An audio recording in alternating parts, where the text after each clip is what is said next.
देश में हुए सबसे बड़े आतंकी हमले के बाद पूरा विपक्ष सरकार के साथ खड़ा है। विपक्ष ने साफ कर दिया है कि दुश्मनों के खिलाफ भारत सरकार जो भी एक्शन लेगी, हम उसके लिए सरकार के साथ कंधे से कंधा मिलाकर खड़े हैं। सर्वदलीय बैठक में शामिल होने के बाद खुद राहुल गांधी ने ये बात कही थी और कहा था, विपक्ष सरकार के साथ है। यूनिफॉर्मली कंडेम किया है सबने, सपोर्ट दिया ऑपोजिशन ने सरकार को, कोई भी एक्शन। यूनिफॉर्मली कंडेम किया है सबने, सपोर्ट दिया ऑपोजिशन ने सरकार को, कोई भी एक्शन। कांग्रेस सांसद राहुल गांधी इस हमले में घायल लोगों से मिलने के लिए जम्मू कश्मीर के दौरे पर भी गए थे। श्रीनगर दौरे के दौरान राहुल गांधी ने हमले में पीड़ित लोगों से अस्पताल में जाकर मुलाकात की। इस दौरान राहुल गांधी ने कहा कि आतंकियों का इरादा समाज को बांटना है और हमें आतंकियों को सफल नहीं होने देना है। साथ ही साथ राहुल गांधी ने कहा, जो कुछ हुआ है उसके पीछे समाज को विभाजित करने का विचार है और ये महत्वपूर्ण है कि प्रत्येक भारतीय एकजुट होकर आतंकियों द्वारा की जा रही कोशिशों को विफल करे। वहीं अब श्रीनगर दौरे के बाद राहुल गांधी हैदराबाद में आयोजित भारत शिखर सम्मेलन में शामिल हुए। इस सम्मेलन को संबोधित करते हुए राहुल गांधी ने आज की राजनीति का जिक्र करते हुए कहा कि कुछ साल पहले कांग्रेस पार्टी खुद को पूरी तरह से फंसा और अलग अलग महसूस कर रही थी, लेकिन नई राजनीति जो आक्रामक है और जहां विपक्ष से संवाद नहीं बल्कि उसे कुचलने का प्रयास होता है, उसने हमारे सभी रास्ते बंद कर दिए।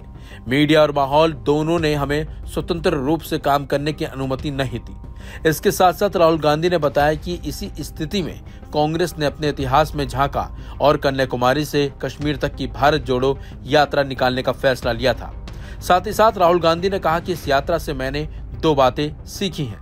पहली, हमारे विरोधियों के पास गुस्सा, डर और नफरत का एकाधिकार है। हम उनसे इस मैदान पर कभी मुकाबला नहीं कर सकते। वो गुस्से, डर और नफरत में हमें हर बार हरा देंगे।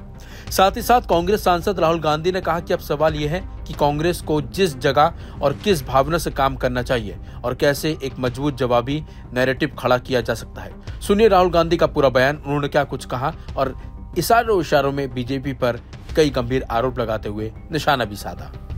This new politics, aggressive politics, a politics where the opposition is not talked to,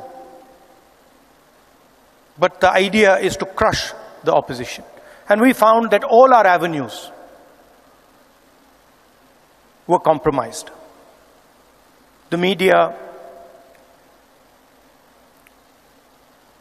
the general atmosphere did not allow us to operate the way we would like. And so we reached back into our history and we decided to walk from Kanyakumari, which is one of the southernmost parts of our country, all the way to Kashmir, where I was yesterday. And I'd like to tell you a little bit about what I and some of my colleagues discovered on that journey. It's not a small walk, 4,000 kilometers.